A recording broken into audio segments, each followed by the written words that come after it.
afternoon, and welcome to today's webinar, Reclaim Lost Revenue, How to Get More Revenue from Your Caller Name Storage, sponsored by TARGUSinfo. My name is Rich Karpinski, Editor-in-Chief of Connected Planet. Now, as part of this transition that operators are facing today, operators are targeting both cost reduction and new high-margin services that can increase revenues. Both of these can directly increase profitability.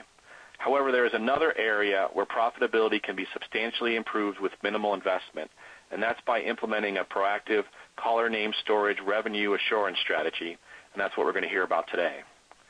Now, the communications market is one of the most competitive sectors in the commercial world. As economic pressures increase, many operators are moving from a growth-based model, where success is measured in the number of subscribers or ARPU, to more of a value-based model where success is measured by margins and profitability. Now, to get started, let's take a look at today's agenda in a little more detail. First, I'll have a brief discussion with John Ayers, VP and General Manager of the Communications Service Provider Group at TARGUSinfo. We'll talk about the CNAM landscape and how it's changed over the past 2 decades. We'll also hear in depth from Mike Sullivan, Chief Financial Officer at TARGUSinfo, to get the CFO point of view on how you can increase your CNAM storage visibility to improve revenue management and increase profitability. And finally, you'll learn about an audit offer that promises to help you increase your incremental CNAM storage revenue by as much as 50%. Now, that is about half of your revenue that you're leaving on the table. For instance, if your current revenue is $720,000, you could increase it to over $1 million. But before we dive any further into our main part of the presentation, I'd like to welcome John Ayers, Vice President and General Manager of the Telecom Solutions Group at TARGUSinfo, to talk briefly about CNAM storage landscape and how it's changed over the past 2 decades. John, thanks for joining us today.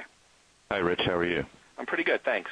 Good. So, John, we've had a chance to talk a little bit, obviously, leading up to this, and I think if you looked out and on the internet and sort of searched for telecom webinars, maybe did a Google search, I think you'd find a lot of interesting topics and challenging issues facing telecom professionals today. But I doubt you'd see much on caller ID and CNAM storage in particular. It's a very unique topic. So maybe to get started, share with us a little bit about why this particular topic is you think so interesting.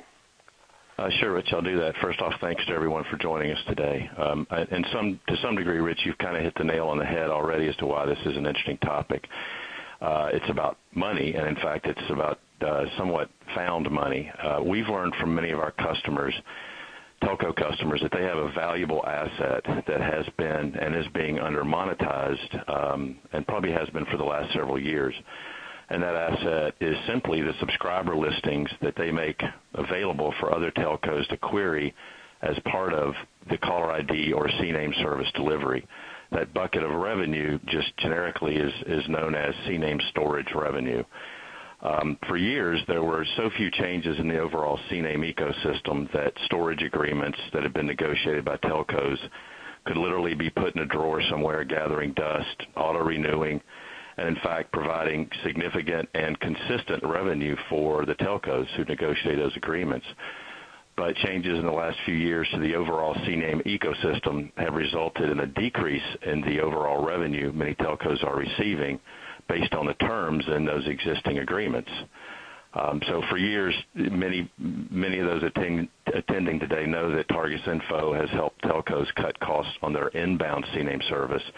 And now we're in a position, we think, to help reclaim a lot of that lost storage revenue. In many cases, as you pointed out, reclaiming as much as 50% incremental to what they're receiving today.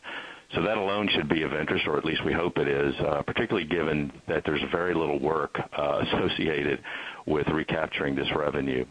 Separately, just in many discussions we have with prospects and customers and others in the industry about CNAM and CNAM storage, we learned that while it does seem to be a pretty straightforward industry without a whole lot of moving parts, there is considerable confusion over some of the more basic components of it, and we're hoping that this type of forum will help clarify some of those misunderstandings. Great. Yeah, I mean, exactly. I mean, I've often heard the term network CNAM whenever CNAM was discussed. Wasn't always clear exactly what the distinction was. Can you explain a little bit to me about what exactly is network CNAM and how it relates to our discussion today? Sure. First off, I'd probably change that term slightly to actually read network reciprocity CNAM, with reciprocity being the key word for reasons that will become apparent. But so from 1984 or so, when CNAM was first deployed as a commercial service, until about 1999, when TARGUSinfo entered the CNAM business, caller ID worked pretty much one way and one way only. So in that network reciprocity CNAM model, any telco offering caller ID or CNAM to its subscribers used a query over an SS7 network to query what are referred to as CNAM storage databases maintained by other telcos in order to get the names of the calling parties for display to the called party, and that's hopefully represented in the slide that you're all seeing now. So to simplify, or to give you an example, if your subscriber was getting a call from a Verizon subscriber, you would query the Verizon CNAM database to access Verizon landline names. Similarly, you would query AT&T's CNAM database to access AT&T subscriber data. VeriSign, or at least the relevant assets that are now owned by TNS, also stored names for other telcos that didn't want to maintain all the interconnect agreements and other elements of a storage platform, but still wanted to participate in the CNAM ecosystem. They wanted to monetize their subscriber listings and keep support issues down because their customers were expecting to see names show up as a part of the caller ID service. So if your subscriber was getting a call from a subscriber of one of those telcos stored at VeriSign, for example, you would query that CNAM storage database. So reciprocal querying was and is the basis of that network CNAM ecosystem. All the telcos had interconnect agreements and queried each other for the data. They tended to charge high query rates, and the model was particularly disadvantageous to smaller telcos and startups who, because they had a smaller startup base receiving calls, would by nature launch more queries to get data from the larger telcos than they received. And TARGUSinfo helped disrupt that model, led by some of our early customers starting in about 1999. And Alltel, which is now Windstream, obviously, wanted to maintain a high-level quality for its CNAM service, but also wanted to save money and avoid sending money to its competitors, which, as I hopefully just explained, is what the network reciprocity model does. You are querying your competitors and sending them checks. Our model versus the reciprocity model is what we refer to as the repository model, and that means when one of our telco customers' subscribers receives a call, rather than launch a query to a CNAM storage database on the network, we support queries from our data repository, which contains over 410 million records associated with telephone numbers. And therefore, we minimize the number of queries that go to those CNAM storage databases where the rates are higher. So we're able to accomplish both of the objectives of providing a high level of coverage and accuracy while minimizing costs. I mean, simply put, we license authoritative data in bulk and sell it by the drink or per query, and so we're able to offer the service at reduced costs. So with our model, we help our customers avoid paying the high query rates associated with CNAM storage. And ironically, this also resulted in a reduction in the query rates throughout the CNAM industry. And as Mike Sullivan walks through these relevant equations, you'll see that that's one key reason companies have seen a reduction in their storage revenue, and as we're suggesting, need to reevaluate their storage agreements and their storage situations. Okay. All right. Thanks, John. So one more big picture question as we move forward. So, I mean, what do you see as the overall future of caller ID as we move forward? Okay. Well, when it was first deployed in the mid-'80s, caller ID was, I think, viewed as a competitive advantage and kind of a differentiating service. In fact, to the extent that it commanded monthly service fees in the range of $8 to $9 a month. Over time, I think we all know that it's become more of a cost of doing business for most telcos as subscribers have begun to expect caller ID. In many instances, they expect dial tone, 911, and caller ID, and now call forwarding and other features like that. MSOs and CLECs have kind of accelerated this trend by bundling it aggressively, so you could have argued that it has, to some degree, become something of a commodity. Ironically, though, we're seeing caller ID reemerge as, again, as an important differentiating service. I think we see consumers enjoying relatively new services such as caller ID to the PC and the TV. Comcast, for example, is really highlighting its universal caller ID as a differentiating service. So as service providers offer these additional services and functionality, things like address book and contact management services, caller ID, oddly enough, is many times the launch pad for those services because it's the key piece of data that needs to be entered for those services to be effective. So there's an even higher need for a higher level of coverage and accuracy now with caller ID than there ever has been. So as this slide points out, if your subscribers get annoyed when they see unavailable or unknown or out of area, which are some of the responses you get with just a partial CNAM service, they may be particularly annoyed, or at least I find the service very helpful when those tend to show up in living color in the middle of their baseball game. They may also find it annoying when there's no name available or a wrong name available when they try to add that data into an address book or a content management system. So we actually see a heightened emphasis and need for real quality, authoritative caller ID services like the one TARGUSinfo provides. Yeah, that's definitely not something you want to pop up on a big screen, right? Absolutely. Right. So, okay, John, thanks very much for setting the stage here today. I mean, that was very helpful and informative. So let's move along, though. I'd like to introduce Mike Sullivan at this point, the Chief Financial Officer at TARGUSinfo. Now, Mike has over 20 years of strategic and operating experience across a range of industries. His expertise includes a comprehensive understanding of corporate finance and a hands-on experience with both public and private market securities offerings. Mike, thanks for your time today. I'll give you the floor. Thanks. All right. Thanks very much, Rich, and also thank you, John. And most of all, thanks to the attendees who are on the line today. I know you're all busy executives, and we appreciate your taking time away from your busy day to spend some time talking about this topic. We, as John said earlier, we will try to keep it brief, but we will try to keep it pithy and make sure you get what you need out of this. This is one of my favorite topics in the world as a CFO, as you might imagine, saving people money. So the story that I'd like to share with everybody today is really very, very simple story. And John laid it out earlier, but let me reiterate it, namely that you're probably leaving money on the table under your existing CNAM storage contract. And I'd like to take the next couple of minutes talking about why that might be the case and what you can do about it in the meantime. Now, I don't need to tell everybody who's on the call today, it is getting to be a tougher and tougher economic environment and a tougher and tougher competitive environment out there. We're in a world where every penny of ARPU really matters to our customers. Prices are falling. There's competition on market share left and right. We're seeing mergers and acquisitions going on, one just today in the industry. And as a result, everybody really needs to be very, very aggressive about fighting for every single dollar you have coming to you. And we at TARGUSinfo can help with that. We have a number of great success stories where we've helped customers with both sides of the CNAM profit equation. The cost side, John talked about earlier, what we've done to shake up the industry and lower the per query rates for your inbound CNAM. And then the thrust of what we're going to talk about today, the revenue side of things, by leveraging our relationships with the storage partners out there and making sure you get top dollar for the use of your own subscriber names out there on the network. And as we've discussed and as we've seen in the real world on the ground, the incremental increase in revenues for our customers can really, really be quite substantial. So let's get into it. I tried to put together a very quick executive summary slide here. I always like to say when I give presentations, the one slide, this is what you need to know if you don't take away anything else from the presentation today. As financial professionals or business line managers, we really all have a duty to our stakeholders to maximize the value of all the assets that the corporation has.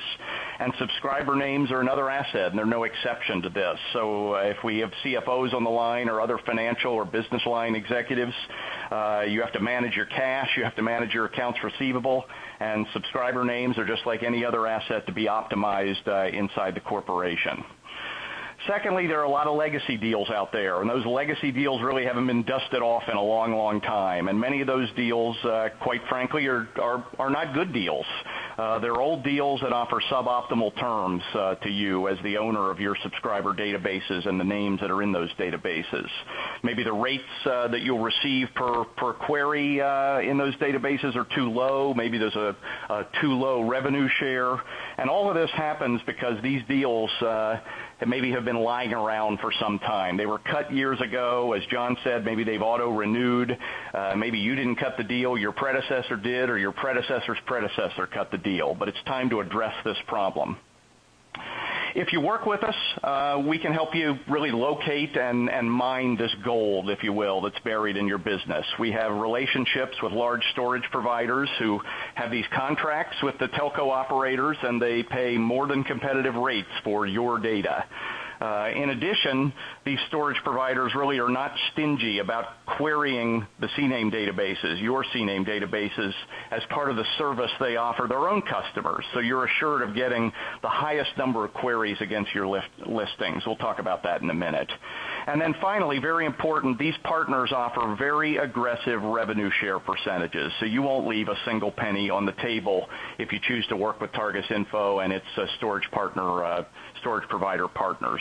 As John put it very well at the top of the presentation here today, it's very much found money, and we can help you find it.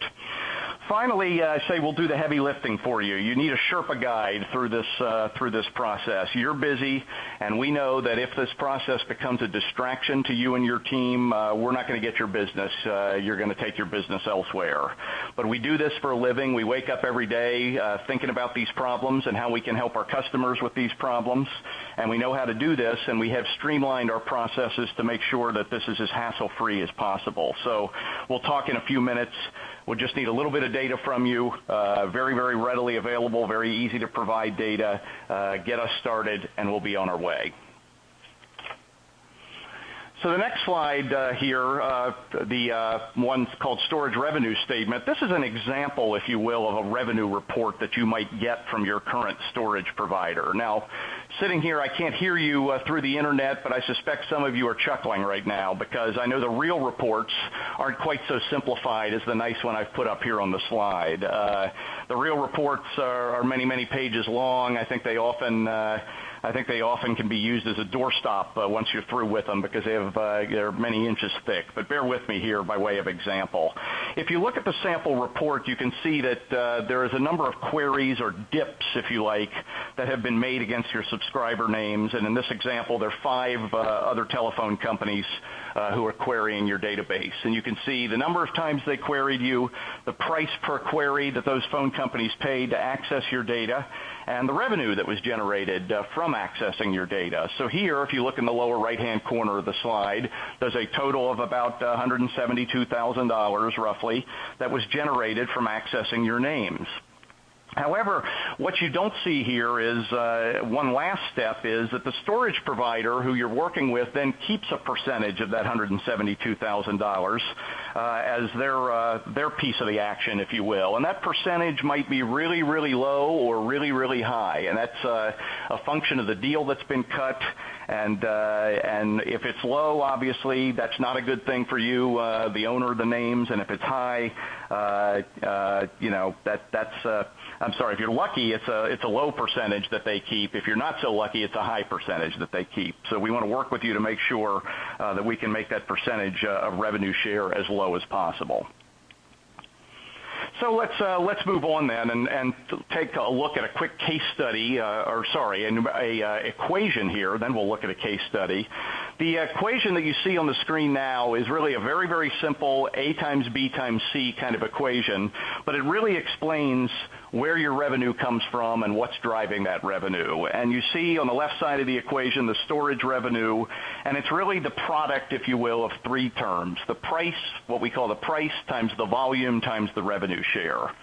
So I'd like to talk now for the next minute or so and fill you in on what each of these terms in the equation represents and why you need to care about all 3 of them because they're really going to drive that total number on the left-hand side. First, the price that you see there. This is the average price, if you will, that's paid to your storage partner every time one of your listings gets queried. And these rates will vary from telco to telco, and they're negotiated by the large storage partners that are out there. Then the second term in the equation, marked volume, is the volume of queries that generates revenue for you. Now, in theory, every time one of your customers, one of your subscribers makes a phone call, there's an opportunity for you to be paid for the use of that name on the network.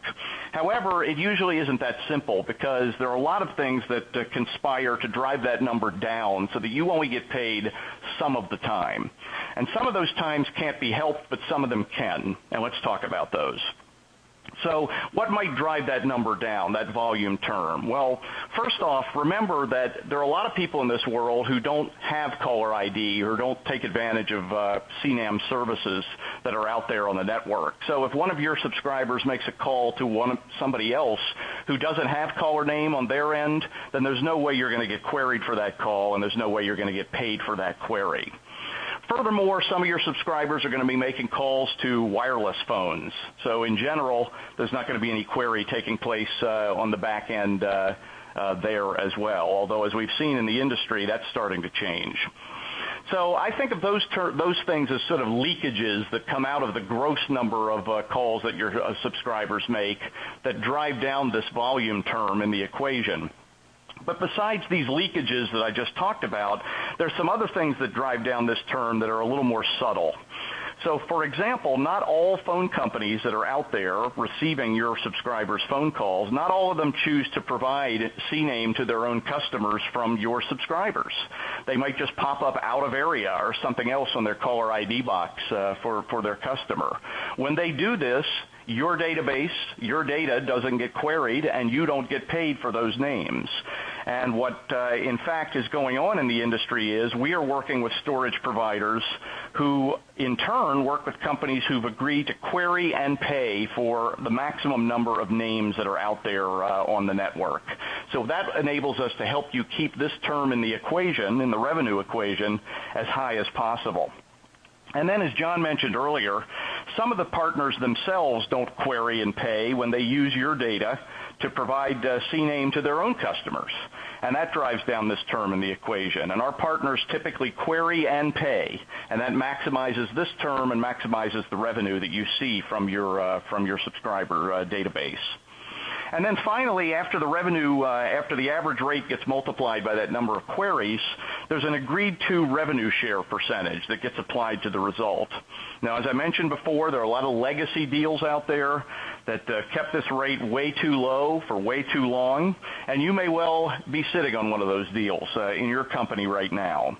But our storage partners are really paying some of the highest rates in the industry, but you'll need to bring TARGUSinfo into the equation. Let us help you work with those storage partners to take advantage of the relationships that we have with those storage partners. TARGUSinfo is very proud. We've been an agent of change, if you will, in the industry for some time. We've shaken up the CNAME, the inbound CNAME market by offering a superior product at a lower price. And this is another way that we're helping our customers maximize their revenue and their profits to get a better deal for themselves through what they see through the storage partners on the outbound calls. So now, as I promised, let's take a quick look at a numerical example just to bring the equation on the last slide to life. So here on this slide, you see sort of a hypothetical phone company that I've come up with. It's a fairly large phone company, looks to be pretty successful, 5 million listings, 5 million subscribers out there. And in this case study, under their current storage partner contract, they are seeing about 15 dips per month for their subscribers' outbound calls that they're getting paid on.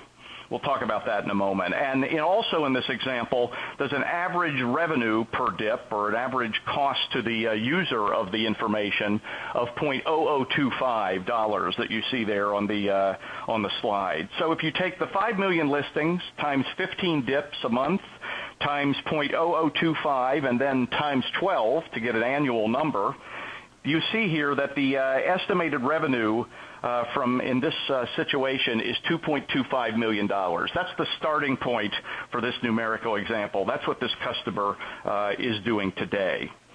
Now, let's look.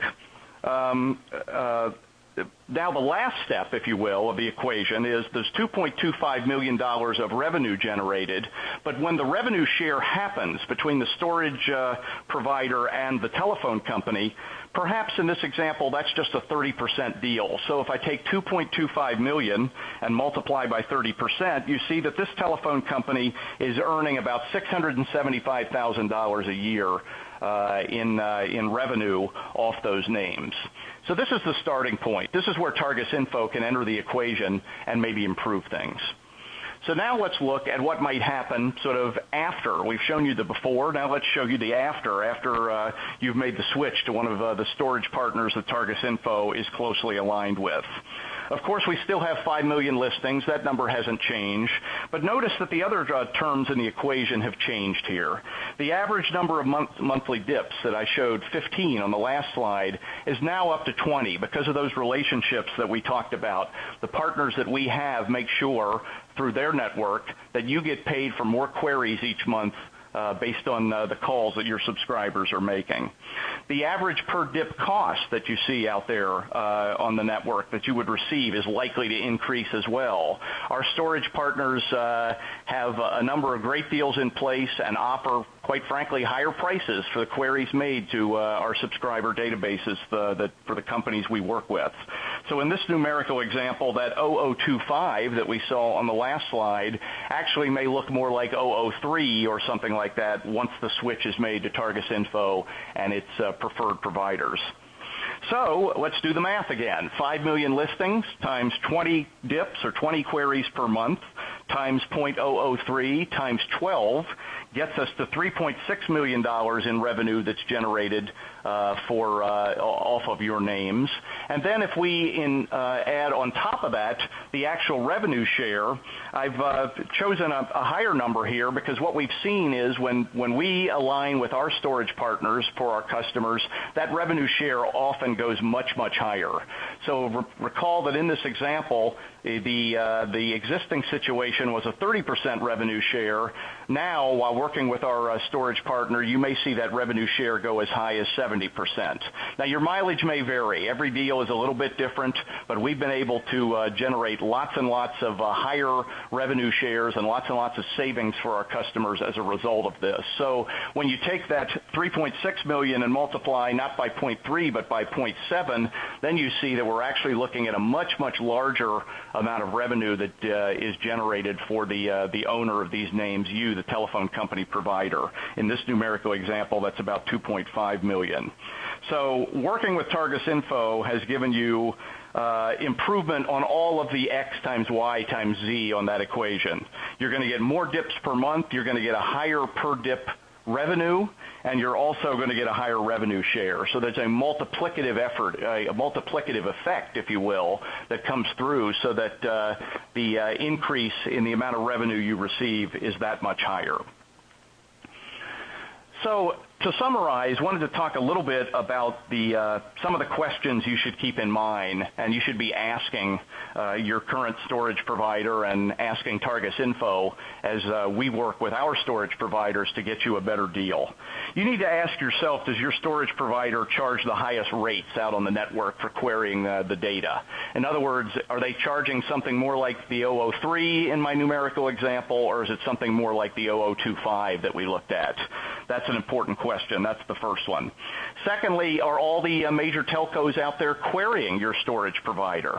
Are they working with the end users of this data who are going to query and are going to pay for that information? Not everybody does. Believe me, check out the industry. Do your due diligence. I think you'll find that the companies TARGUSinfo works do query and pay much more often. Does the storage provider pay you if it queries your database to provide caller ID for its own subscribers? It doesn't always happen. There are a lot of customers, a lot of storage providers out there who take your data and say they're going to generate revenue for you, but then they don't pay you for their own use of your data. That's not a fair deal. You need to make sure you insist on that in your storage provider relationship. And then lastly, as we talked about, whether it's 30% or 70% or 60 or whatever the number turns out to be, does your provider really offer that high percentage revenue share? You really need to drive that number to as high as possible because it's really a key part of maximizing and optimizing that revenue number. Now, we've been talking in the last couple of minutes about storage revenue. But there's really an entire ecosystem here is the way we like to think of it. That's the term we use. And John talked about this earlier in the presentation. When we talk about an ecosystem, we're really referring to sort of both sides of the equation. There's a revenue side, which is how much your own names generate for you through your storage partner. And then there's also an expense side. And the expense side is what you pay to get access to caller name information for the calls that are inbound to your own users. So we really think that this working with us on the revenue side is part of an overall optimization, if you will, of your ecosystem. So the revenue side is increasing the incremental storage revenue, what we've just covered in the last few slides. And then there's an expense side. It's reducing those operational costs for inbound CNAM. How do we do that? Well, simply. There's an economy of scale that comes naturally from working with one vendor. Let us take care of both your inbound and outbound. You'll only have one feed per month to process. It'll be streamlined. We do this with many, many customers now, so we know how to make sure that this goes very smoothly on your end. And another way of thinking about this, as many of our customers do, is that inbound or that outbound revenue that they get that we've talked about on the previous few slides is really an offset to what you're spending on inbound CNAM. It's all different ways of looking at the same equation here, but we have many customers who look at what they pay for inbound CNAM and view what they get for outbound CNAM as a form of cost relief, if you will, as an offset against that. Any way you look at it, whether you look at it as cost relief or incremental revenue, net-net, those terms combine, and they really maximize the overall profit that you see from this ecosystem. So it's really, really an important part of looking at the business holistically. It's not just revenue. It's not just expense. It's looking at both of these, optimizing both of these, and therefore driving incremental profit. So to close, and then we'll be tossing it back for the Q&A section, we want to make an offer to everybody on the call today, and of course anybody who isn't on the call today will make this offer too, and that is we'd really like to work with you to help you figure this problem out. As I said earlier in the presentation, this is something we do all day long, not our first rodeo, as we like to say, and we can really help you. We can take the burden off you. Let us do the heavy lifting. We really just need to have a look at some information from you, information that's readily available, perhaps say the last couple of months' worth of invoices or revenue reports that you get from the names that you have out on the network with your existing storage provider. And we really can help you drive those numbers in that equation up by working with a different storage provider potentially. If we can't, we'll tell you so. If you're already maximizing the numbers, good for you, but it's our experience that there's a lot of found money out there, and we can help you find that money if you give us the chance. So put us to work, please. We look forward to the opportunity. So with that, I think I'm supposed to toss back to Rich. Is that right, John? Yeah. And we'll see about any Q&A. Very good. Thanks very much, Mike. And we do have some questions queued up, so already in queue. So we're going to jump in here in a second. I wanted to let the audience know while our presenters are answering questions, please take a moment to answer the feedback form that will appear on your screen. If you have a pop-up blocker technology in place, we ask that you disable it so that you can receive the form. So, guys, let's move on to question number one. The question is, can I have more than one storage partner? John, you want to grab that one maybe? Sure. No, just because of the way the process works. In order for calls to be routed to your data, you have to have one storage partner that is listed in an industry database known as the CNARG. So to have more than one would create issues with routing the calls or the queries to the appropriate database and then back to the caller ID subscribers. So while you can have an inbound CNAM provider different from your storage provider, you can really only have one storage provider.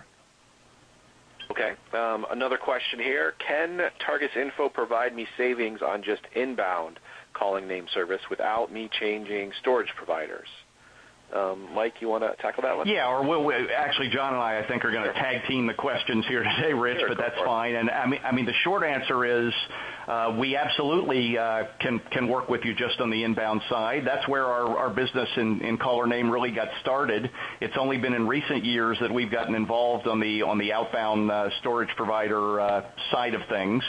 So we're happy to work with you any way you want to. Obviously, we'd love to have you work with us on everything, but if it's just inbound, hey, we'll work with you that way.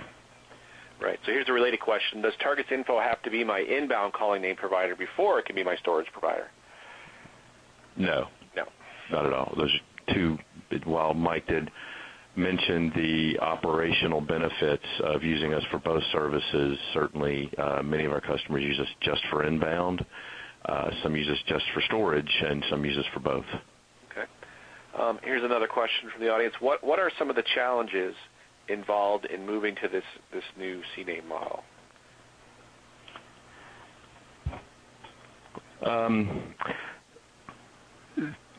Challenges really relate to the existing terms of your agreement. So if a decision is made that it's economically beneficial to make a change in your storage partner, then obviously you have to review whatever restrictions might be in your agreement. Beyond that, we sort of joke around here that in a way this is analogous to a consignment business. You have an asset that you are using a third party to monetize for you on particular economic terms, and if it's decided that the consignment shop across the street is going to generate more money for those assets and share more money with you, then if there aren't any legal restrictions or prohibitions to that, it's literally a matter of getting your assets across the street to the consignment shop. We work with all the standard formats that are necessary to transfer data.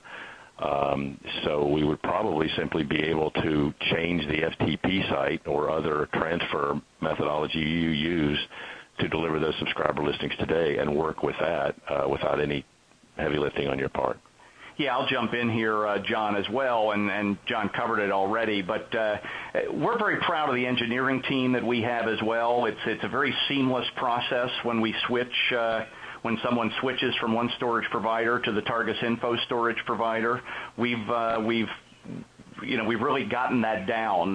We're very good at that, and we'd encourage customers and prospective customers to do their due diligence and check around and find out what a good job we do with that, because we think that's a real value add and a real competitive advantage we have vis-a-vis the other people in the industry.